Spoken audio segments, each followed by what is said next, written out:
I open the 61st session of the trial. Mr. Bach, will you please carry on?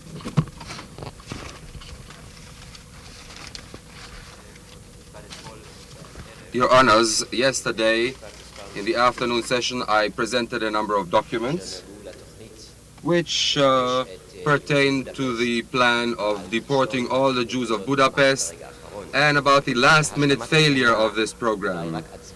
To complete the picture, I would like to point to two passages from the statement of the accused where the accused indeed admits that he had such a plan to deport the Jews of Budapest as well.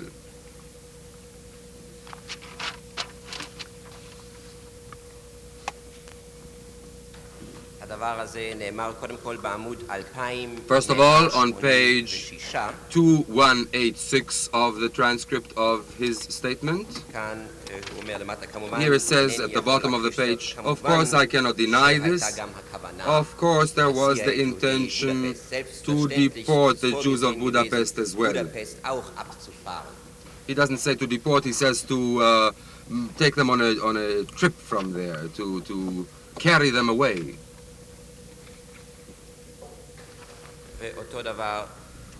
And the same thing also on page 3274, where he says the orders were to comb Hungary this time from east to west. They were combing Europe from west to east, but in Hungary the orders were to go from east to west. And then he says, logically, of course, the turn of Budapest also had to come. About his general duties in Hungary, the accused speaks on page 1879, where he is asked, "What actually was your job in Hungary?"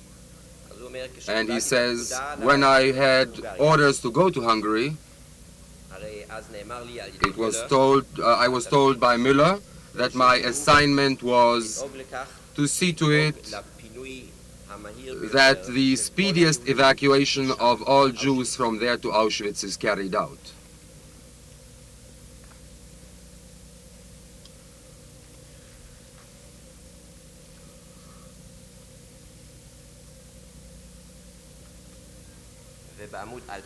And on page 2212, he says that his assignment was to implement both the combing of Hungary from east to west and the deportation of the Jews at the speediest pace possible.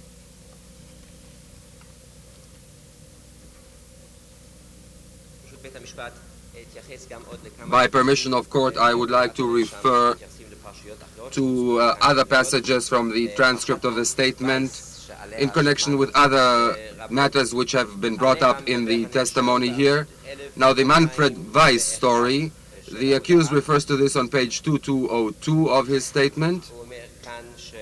2101. He says that Manfred Weiss was one of the chief industrialists of Hungary, more or less like a Krupp of Hungary, and he says that Becher had the duty of more or less a director in that company,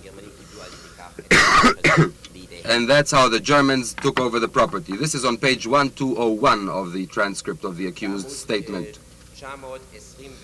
On page 921 of his statement, the accused admits that indeed one of his men was always present in the coordinating sessions with the Hungarian authorities with regard to the deportation of Jews from each and every zone of Hungary. He also says on page 922 that he had almost daily meetings with Endre.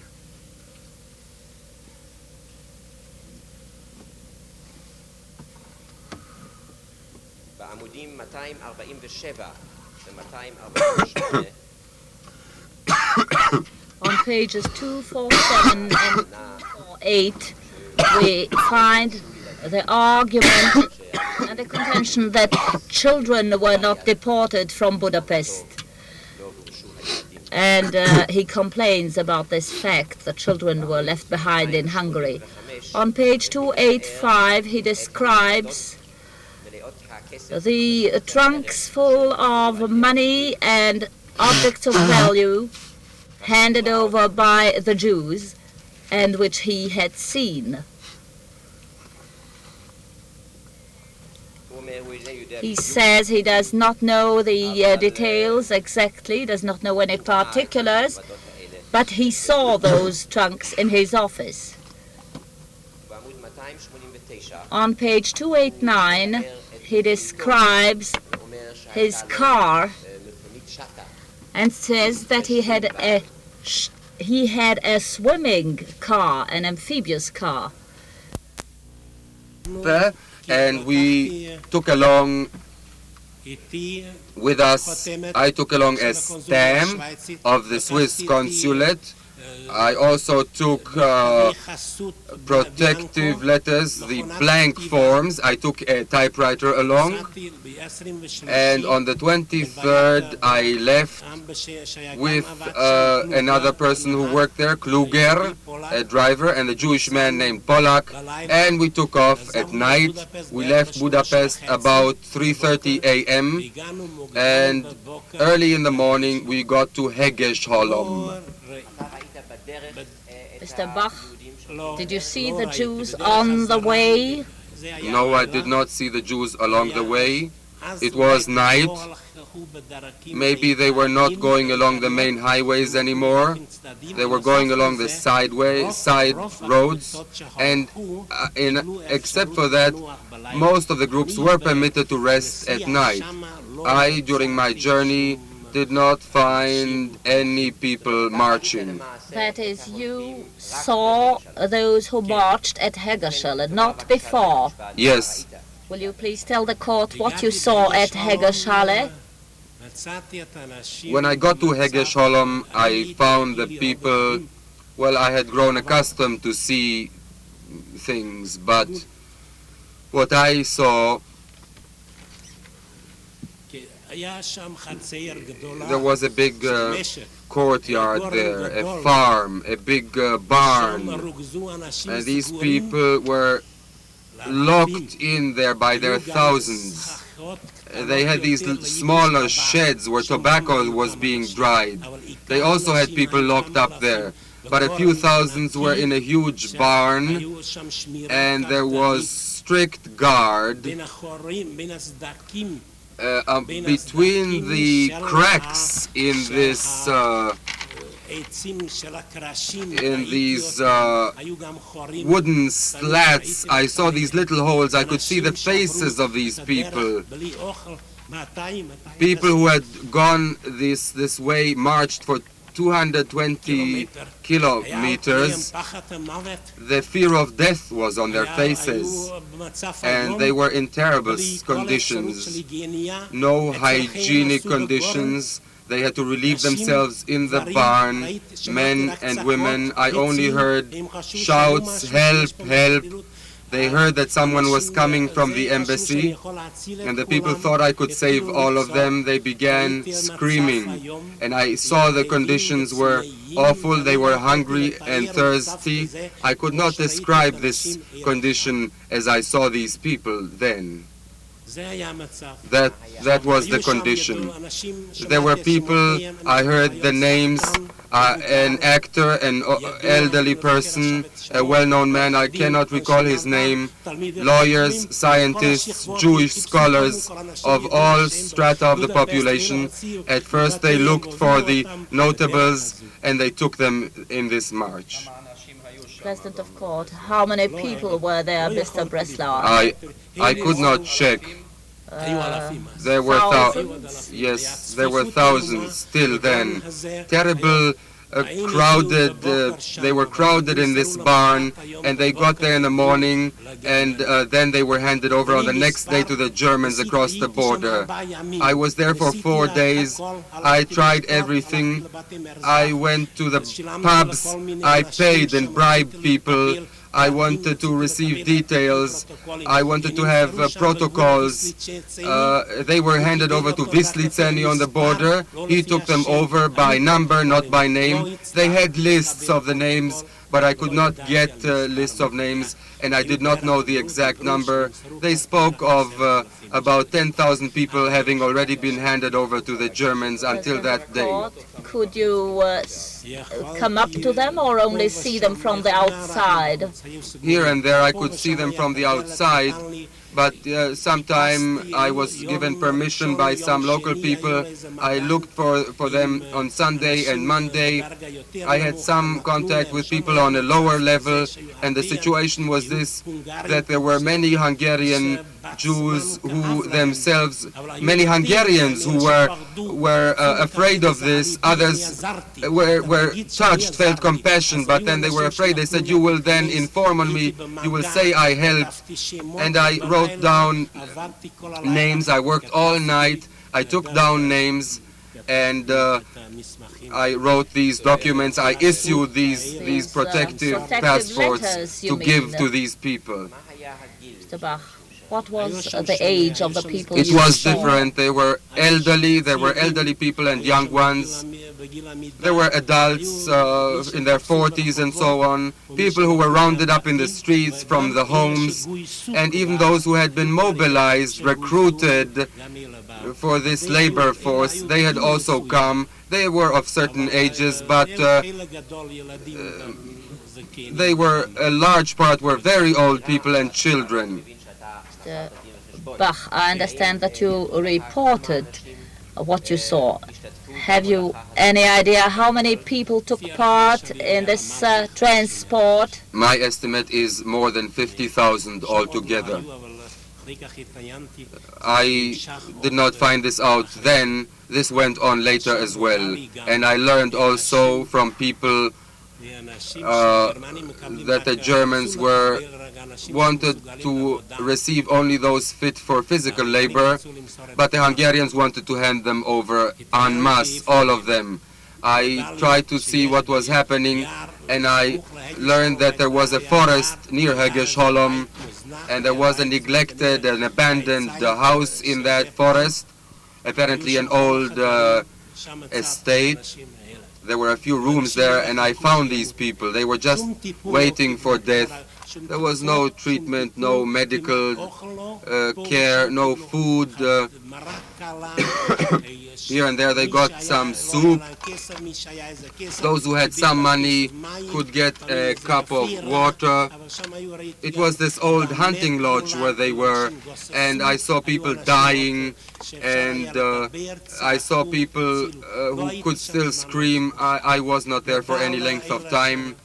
They learned that these people who were in charge of the operation had learned about my presence. They came with bayoneted rifles and shouted at me, "How could you dare come here?" I showed them my documents, and they shot at me, and I left this place. Those who spoke to you were Hungarians? Yes, Hungarian gendarmes. Yes. And that is, the command was in Hungarian hands. Along the way, Hungarians were in charge, but in Hegesholom I saw many Germans. I saw at a lunch, I saw them in conversation. I did not speak with the Germans, but I heard about them. Were they in uniform? What Yes, kind of uniform? in uniform, Gestapo, SS, SD. Dr. Breslauer, how long did you stay at Hegesholom, and including the way? I left Budapest on the 23rd. I returned on the 27th. On your way back, did you see anything in connection with the march? On the way back, I saw a considerable group, a large group, several hundred people. Most of them were old and women, pregnant women who just were not fit for labor. I wondered whether this may have been a part of these being taken back. I wanted to join them, and I asked, where are you being led to? Where are you going? To Budapest, they said, and I said I would join you. but they would not let me.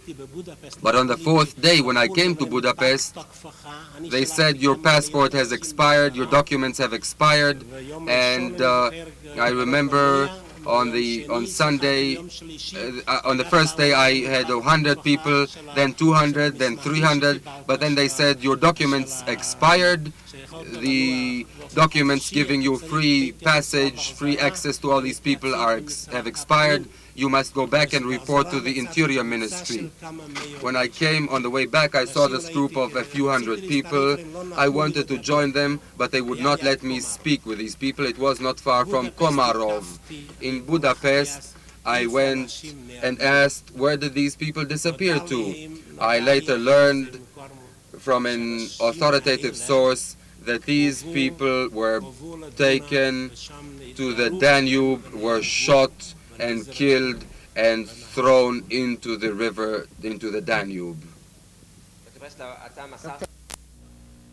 You mean those who had been working in Hungarian labor camps? Yes. We were taken to the brick factory in Oberdam.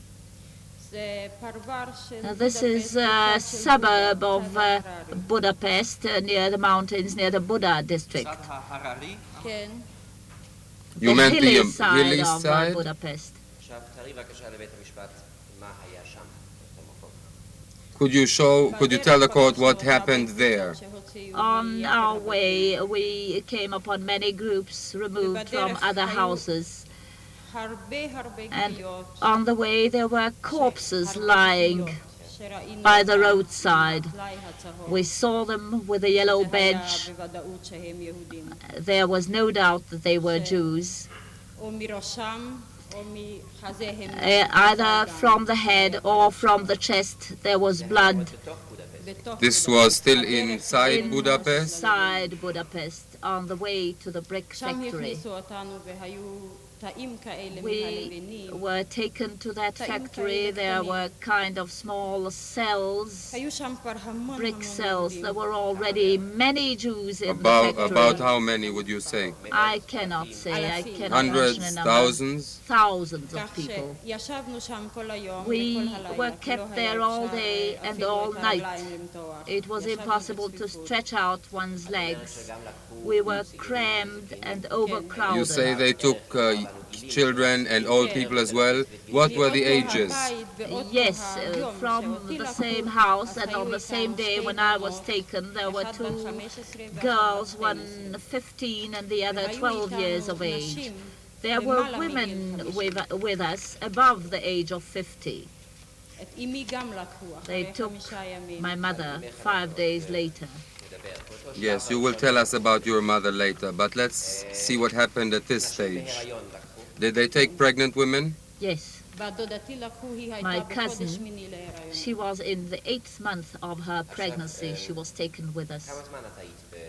Now, how long were you at this place?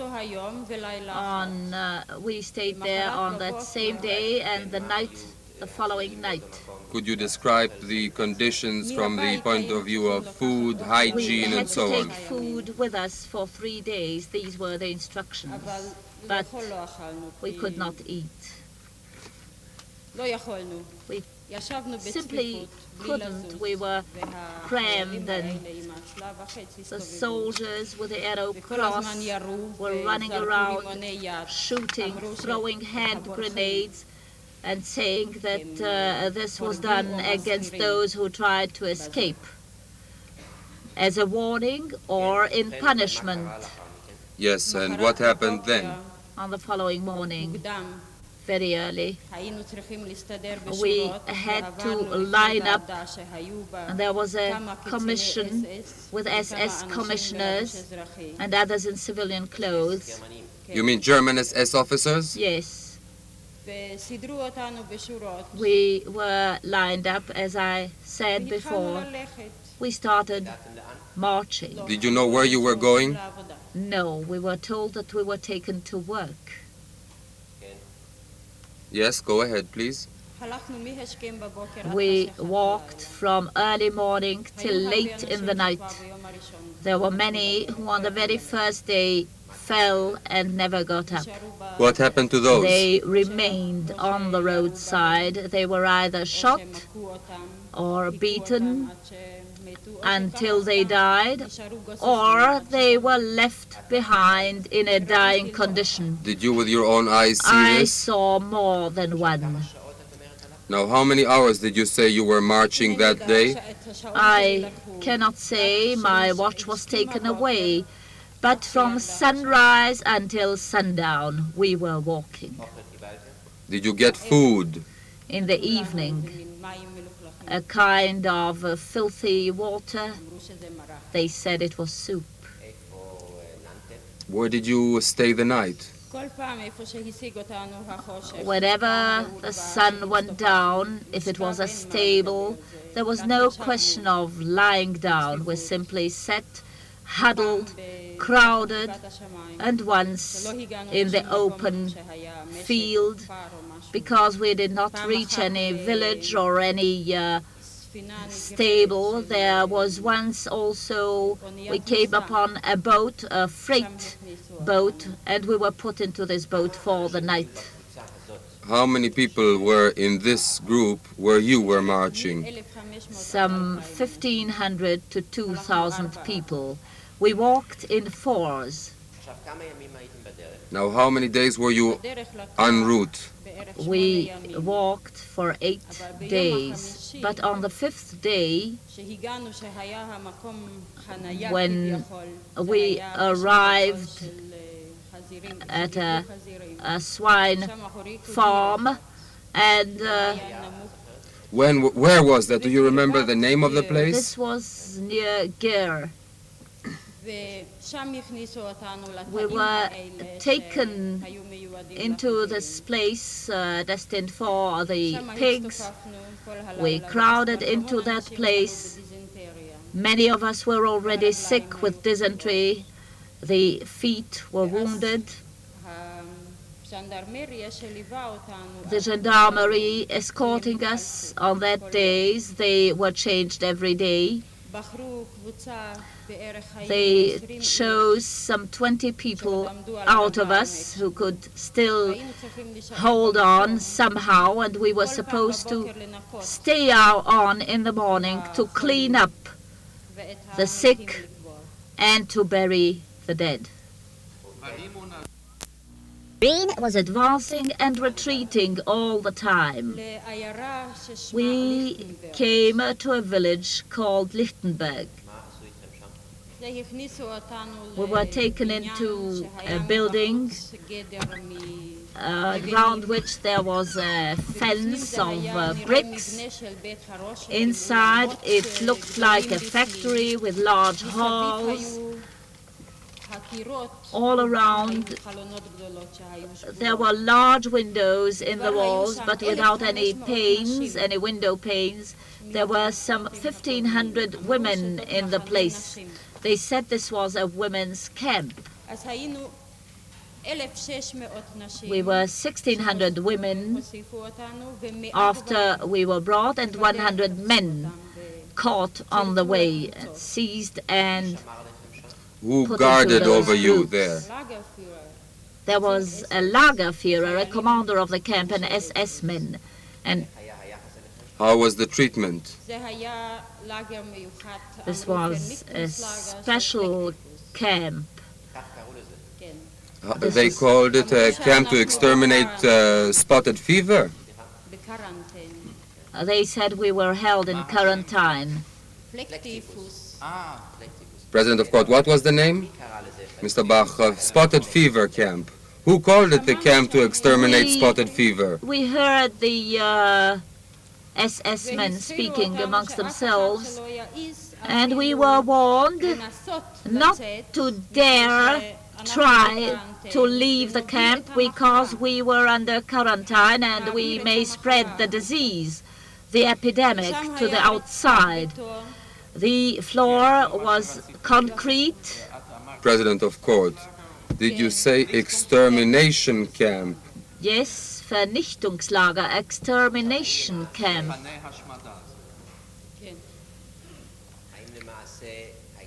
Mr. Bach, Was the epidemic of spotted fever raging? Yes, there was a concrete floor and they spread some straw over it. This was full of lice bearing this disease, so that after a number of days we ourselves removed the straw and preferred to lie on the concrete floor. Were you also taken ill with this disease? Yes. Were most of them taken with spotted fever? Our group, stayed there as from the 18th of December until the 2nd of April, the day of liberation. Out of the 1,600 women, 400 were liberated. The rest died. Now, in addition to the spotted fever, could you tell us something about the treatment meted out to you? Yes. We were not taken to work because we were not permitted to leave the camp. People were lying around all day until in turn some of us simply faded and died. In the evening they would bring large cans, they called it soup. This was a kind of water, and 3 times a week they would give us a piece of bread. President of Court, a piece of bread, or what was it? A piece of bread. This would be about 150 grams. In the courtyard, this served as a latrine, open, no roof, and we were permitted to go out only at certain hours. Most of the women were also down with dysentery. You said previously that to that march they took pregnant women as well. Were there pregnant women among you? Yes, there were 3 pregnant women in camp. And when the moment for labor came, the commander brought a torchlight, which was on a kind of post. You mean a floodlight, yes? A strong light. He would put this flashlight. Where did they put the childbearing mother? Woman. She was on the floor with the others, and he would stand opposite the woman and said he wants to see how a human being is born into this world. The children which were born did not live more than an hour or 1.5 hours, because it was enough for 1 lice to bite to bring death. And what happened to the mothers? I believe that only 1 survived. They received no treatment. There was no care. What was the treatment given to the men in this camp? The same treatment. They had to clean, and the men were even less sturdy and held out much shorter. They became weak, and this spot fever usually went to their brains, and they had a very high temperature. You mean they went insane? Dead.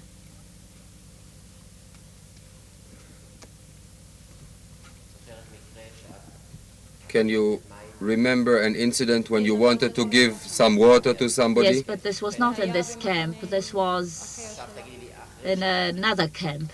I see. Now, after you left this place, where were you transferred? We were taken, this was in January, in 45, the second half of the month of January 45. We were some 30 to 35 women who were still healthy, and the commander of this camp took us. We walked for 3 hours and came into a village called Felixdorf. I remember the name well. There was a kind of factory already hit by direct air raids, and we were ordered to clean some of the halls which remained intact because they said a transport of men was expected on the same day. In the afternoon, a number of coaches arrived. There were railway tracks nearby. I cannot remember the number. There were some 500 or 800 who were human beings once upon a time. We removed them from the wagons, and from head to foot they were covered with open wounds. They were in rags, half naked.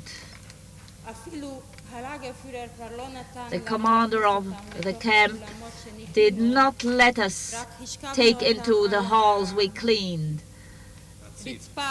We put them on the floor in the courtyard because they were dying, and he told us that we are not to give any water to those dying men, and all they asked for was water.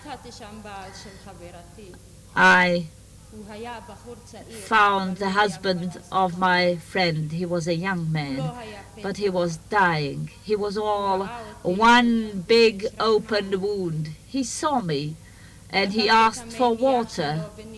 I took his water flask and went up to the well, up to the cistern in the courtyard. I was hoping that they would not see me, but the commander of the camp saw everything. He jumped and kicked my hand that the water flask was thrown and started shouting, "I told you not to give any water to those men." Adjust your timetable to this. Mr. Bach, Your Honors, I beg to call the attention of the court to that part of Becher's questioning where he admits that monies taken from Jews in Hungary were really pocketed by him. This was in answer to questions on the 1st of November 47 on the 3rd page of the examination. And he says the monies which were extorted by Eichmann from the Jews, I bought with those money leathers, saddles, horses. President of Court, is that the 1st of November, 1946? 47, Your Honor. He says, I told Himmler that I have acquired leather, saddles, and other equipment. What is the number of the exhibit number? 774, and this is T689. Before I submit the last documents, I beg to draw the attention of the court to one other questioning of Becher on the 10th of July, 47.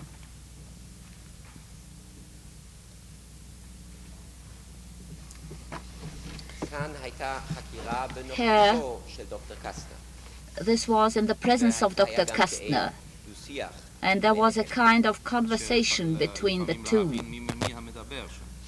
President of Court, it is sometimes difficult to see who is talking. Mr. Bach, it is possible to make out who is speaking by the answers. And here in regard to the march, he says, Becher says, that at the time Eichmann made the last experiment to disobey Himmler, and Becher said that the order was acquired by the joint effort, And he tried with close coordination with the Arrow Cross to continue the deportation of Jews through Vienna. This was not mobilizing the Jews to work, but he took children, women and children from the age of 13, also the old. We believed that we must obtain first and foremost a change in the age range. I remember that one long night we discussed the matter at length, and 3 days later I went to see Himmler. I took Winkelmann with me. I told him on the way, after we saw this terrible march, I asked him, this old man and the child, will they reach Vienna? And Becher tried to describe to Himmler the atrocity of this march. 3 days later, he says, I went to see Himmler. I believe he was in East Prussia at the time, and in the presence of Winkelmann, he gave an order not to continue those marches. This order was sent to Eichmann. I remember that Eichmann came to see me and told me that he had only the order for 25,000 through Wesenmayer. He says that in my eyes, Wesenmayer's task was always clear, there was no question about it. I had to circumvent him because he was my competitor. This is a true testimony. Eichmann's end was to work in contradiction to Himmler's orders, which I brought to him myself. Then on the 5th page he goes on saying, I may say that although I tried to have diplomatic contacts with Eichmann, I told Himmler that Eichmann was sabotaging his orders. The march organized by Eichmann was murder. Then he goes on describing the meeting with Hitler. We heard about it from Dr. Kaster, and he describes how Hitler was shocked when he heard about the march.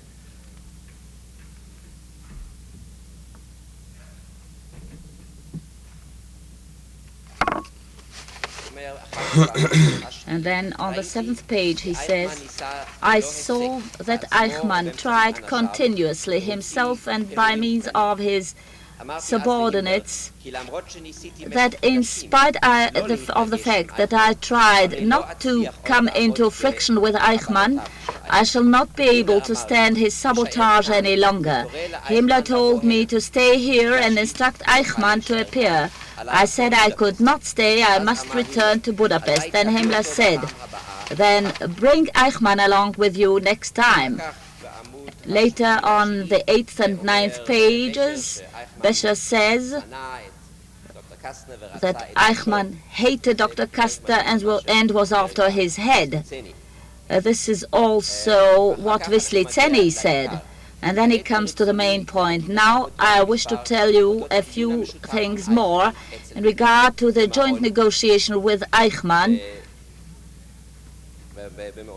in Himmler's residence. This must have been during the first half of December, not the first week of December. Himmler, this on page 10, Himmler received Eichmann in my presence for 10 minutes and shouted at him, if up to now you murdered Jews, and if I order now that you guard those Jews, then you must answer me now if you obey my orders or disobey them.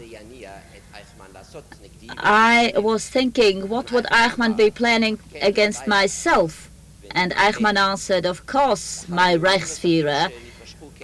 After some 10 minutes, Himmler dismissed him while I stayed behind and begged with Himmler almost on my knees to straighten out the differences with Eichmann before he leaves your residence. He does everything against your orders and conspires further steps. This is no secret.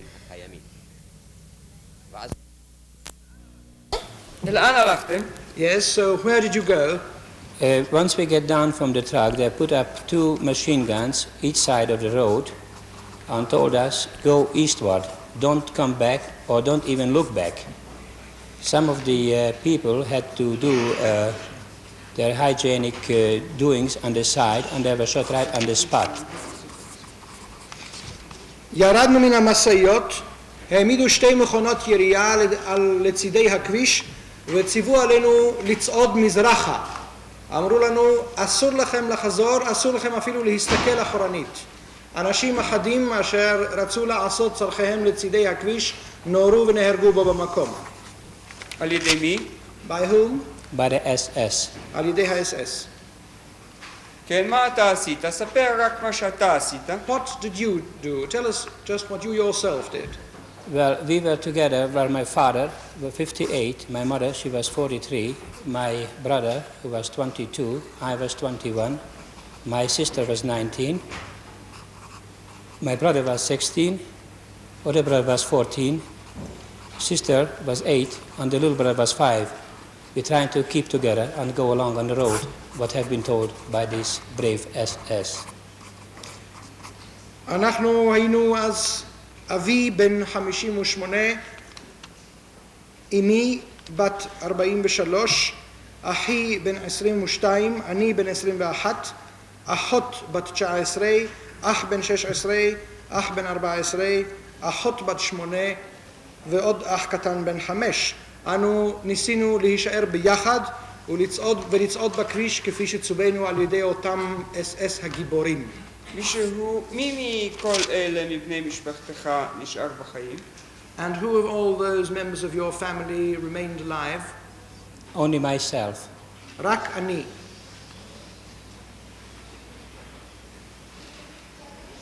One of my sister, she got exempted from the deportation because she was married to a Hungarian citizen, and she is in Canada with me now. אחת מאחיותיי זיכוה שלו להישלח בשילוח זה כי הייתה נשואה להונגרי והיא נמצאת עימי עתה בקנדה. מבין אלה שנשלחתם לדרך, אתה יחידי נשארת בחיים. But from those who went on their way there, you are the only survivor. As far as I know, yes. עד כמה שידוע לי, כן. כלומר, מאלה מבני משפחתך, אדוני רצה לשאול, או מכל אנחנו נגיע תכף מיד לכל המשלוח. כמה אנשים היו באותו משלוח יחד איתך? How many people were there in all in the whole batch together with you there? The total number involved in this deportation was... In this group, we were about 300 to 400, approximately. I cannot say the exact figures, but 300 to 400. I remember we occupied about 8 trains, 8 cars, and on each from 40 to 60 people were in, mostly of them children. Like our family, we were 7 children. Other families, they had 8 and 9 children, some of them more. But most of these groups were children, consist of 2/3 of children under 14 years of age. בשילוח, זאת אומרת, בקבוצה שלי היו כ300 עד 400 נפש. כן, 300 עד 400 נפש, אינני זוכר בדיוק, אבל בערך כך זוכר אני שהטעינו אותנו על 8 רכבות, זאת אומרת על 8 קרונות. בכל קרון כ40 עד 60 נפש. היו אלה בעיקר ילדים, כמשפחתנו שלנו, שנמנו עם 7 ילדים. היו משפחות עם 8 או 9 או יותר ילדים. בעיקר היו אלה ילדים. 2/3 מן המשלוח היו ילדים מתחת לגיל 14.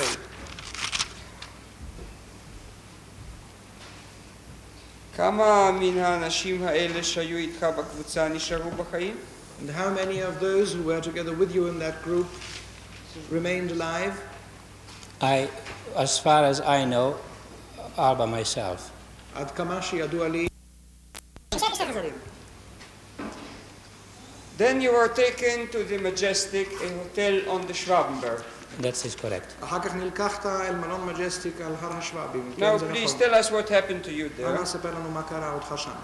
I was taken up to the Majestic with about 15 others, and were asked if I know anybody, Zionists, or any other Jews hiding and where they're hiding. נלקחתי אל מג'סטיק יחד עם 15 אחרים ונשאלתי אם מכיר אני מי מן היהודים או מן הציוניים הנחבאים. Yes. I could not and I would not answer their questions, and I was beaten up continuously for 3 days. In those 3 days, these men across had checked us where we were standing first, face to wall, hands up, and then he ordered us to turn around. And he expressed in his face his satisfaction over our beaten face. לא יכולתי, אף לא אביתי לענות לשאלות אלו, ואז היכוני במשך 3 ימים. עמדתי כשפניי אל הקיר, והאיש הזה שניצח על המלאכה הזאת, קרס, פקד עליי לסוב לאחור, ובפניו הייתה הבעת מורת רוח. לא, להפך. קורת רוח. Was this satisfying? Satisfaction you say. Satisfaction. הייתה בפניו הבעת קורת רוח למצב בו נמצאו פניי כתוצאה מן הטיפול. I didn't get that clear. Before he came, you were ordered to stand lined up against the wall with your faces to the wall. Right. אני לא אבין אותי היטב. לפני ברכה פקדו עליכם לעמוד כשפניכם אל הקיר. כן. Who ordered you to turn about? מי פקד עליכם לסוב לאחור? Another SS man, which I don't know his name, he ordered us to turn back. איש SS אחר אשר לא ידעתי את שמו, הוא פקד עלינו לסוב לאחור. And then you saw this man who was sitting here. Yes, sir. ואחר כך ראית איש זה היושב כאן. Did he look כן, אדוני. then as he looks now? האם נראו פניו אז כשנראים הם כיום? Now he looks much better than he should look. I No, reckon. no, please, Mr. לא, הוא Gordon. נראה הרבה יותר מדי טוב עכשיו. No, I'm asking you a factual question. Please answer that. לא, אני שואל אותך שאלה עובדתית, אנא ענה. I'm sorry. אני מתנצל. Did you understand the question? Yes, sir. Then reply to it, please. Yes, I recognize the man. האם הבינות את השאלה? כן, Did אדוני, he אז ענה then עליה. look אני as he looks now? Now, he was in uniform. He was perhaps younger, with 15, 16 years, but he is the man. כן, אדוני, הבינות את השאלה. אז ענה על השאלה, כן. האם מזהה...